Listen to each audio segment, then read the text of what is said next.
अस्सलाम वालेकुम नाज़रीन, मैं हूँ आपका मेज़बान मलिक राशिद नज़ीर। आप देख रहे हैं सीआरपी पाकिस्तान। नाज़रीन, इस समय मैं लाल हवेली के बाहर मौजूद हूँ, जहाँ पर आज सुबह तकरीबन 7 बजे के करीब जो है लाल हवेली पर पुलिस बाहरी नकीब फैजे और दीगर अदारों के लोग यहाँ पर आए और यहाँ पर लाल हवेली को सील करके चले गए।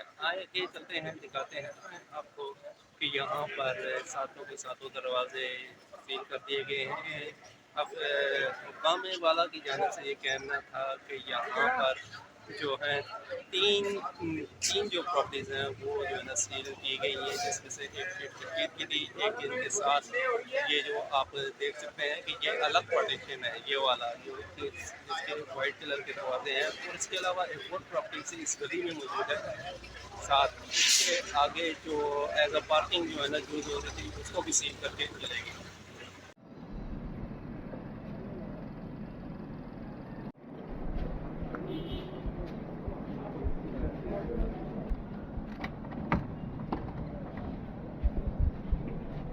अस्सलाम वालेकुम नाज़रीन, जैसा कि आपको मालूम है कि आज शेख रशीद साहब की लाल हवेली को जो है सील कर दिया गया है। यहाँ पर मेरे साथ एक भाई मौजूद है जिन्होंने यहाँ पर आकर कंप्लेन की कि ये जो आप मेरे पीछे देख रहे हैं, ये जो ताले लगे हुए हैं, ये वाली जगह लाल हवेली का हिस्सा नहीं है, लेकिन पुलिस इसको भी सील करके चली गई है। आज जानते हैं इन भाई से कि इनका क्या कहना है। अस्सलाम वालेकुम भाई। वालेकुम सलाम। भाई क्या हाल आपके? अल्हम्दुलिल्लाह जी। अच्छा, अभी आपके साथ क्या मामला पेश आया? आपने यहाँ पर बाइक खड़ा कर रखा था तो उसको भी जो है ना अंदर बंद करके चले गए पुलिस वाले।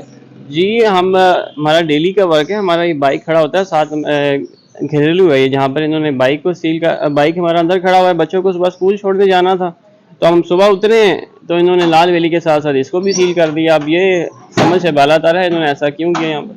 अच्छा, कितने अरसे से आप यहाँ पर रह रहे हैं? हमें तकरीबन 30 साल हो गए यहाँ पर रहते हुए। 30 साल से रह रहे हैं। और ये चीज जो है ना, ये वाला जो पार्ट है, ये नाज़रीन जो आप मेरे पीछे देख रहे हैं कि इसके दरमियान भाई का कहना है कि ये एक घर है, घर के बाद जो है ना ये जो नीचे शॉप्स वगैरह बनी हुई हैं, इसके बाद जो है ना ये घर आता है। इसको भी लाल हवेली का जो है ना पार्ट समझकर इसको भी सील कर दिया गया है। तो भाई क्या कहना चाहेंगे इस बारे में? अब इस बारे में हमने क्या कहना है, मौका हमारा यही है कि देखें अब अपना गवर्नमेंट का जो आपका मसाइल है वो अपनी तरफ रखें। लाल वेली का तो साथ बिल्कुल इसके साथ कंसर्न बनता ही नहीं है। आप लोग आप घरेलू सार्फिन को भी आपने तंग करके रखा हुआ है। जी बहुत बहुत शुक्रिया। तो जी नाज़रीन, ये थे एक्सक्लूसिव मनाज़र जो लाल हवेली से अभी आपने देखे। इसी के साथ ही अपने मेज़बान मलिक राशिद नज़ीर को इजाज़त दे दीजिएगा। अल्लाह ने